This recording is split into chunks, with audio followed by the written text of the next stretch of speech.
Gratitude is not something you practice after things work out. Gratitude is what keeps the process working while things are still forming. Most people misunderstand gratitude because they think it's about being polite, positive, or optimistic. But gratitude is not an emotion you perform. It's a mental and emotional alignment that keeps you connected to the creative source of life itself. When gratitude is present, your mind stays open, receptive, and cooperative with the process of creation. When gratitude disappears, the mind contracts into doubt, fear, and competition. This lesson is about understanding gratitude not as a habit, but as a force that keeps faith alive, vision clear, and action steady. Everything you want to create requires a stable internal state. Gratitude creates that stability. There is a creative intelligence that brings ideas into form through natural channels. It does not respond to panic, force, or desperation. It responds to clarity, certainty, and alignment. Gratitude is what aligns you. The moment dissatisfaction becomes dominant, your attention shifts towards what is missing. And whatever the mind consistently dwells upon, it begins to reproduce. Gratitude prevents this by anchoring your attention on what is already moving, already forming, already available. This does not mean ignoring problems or pretending everything is perfect. It means refusing to let lack become the center of your focus. Gratitude allows you to want more without mentally rejecting what already exists. That balance is critical. You're allowed to desire growth while still being grateful now. Those are not opposites, those are partners.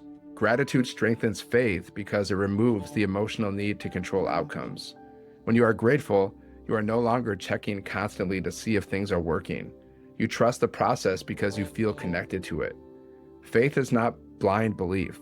Faith is emotional certainty, and emotional certainty is born from gratitude. Without gratitude, faith collapses into hope.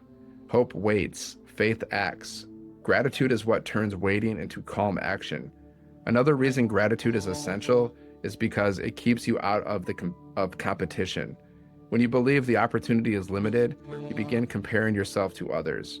You begin rushing, forcing, or cutting corners. Gratitude keeps your attention on creation rather than comparison. It reminds you that growth happens through contribution, not competition. Wealth flows through people, systems, and exchange. And the more value you bring into those systems, the more life flows back to you. Gratitude makes you generous with value because you are no longer afraid of scarcity. This is why gratitude must be practiced daily, not occasionally. It is posture, not reaction. Gratitude is how you hold your vision while it is still invisible. You do not need to repeatedly ask for what you want. You form a clear mental image, you act in alignment with it, and you remain grateful as if the process is already underway. Gratitude says, "This is real, this is forming, I trust the movement."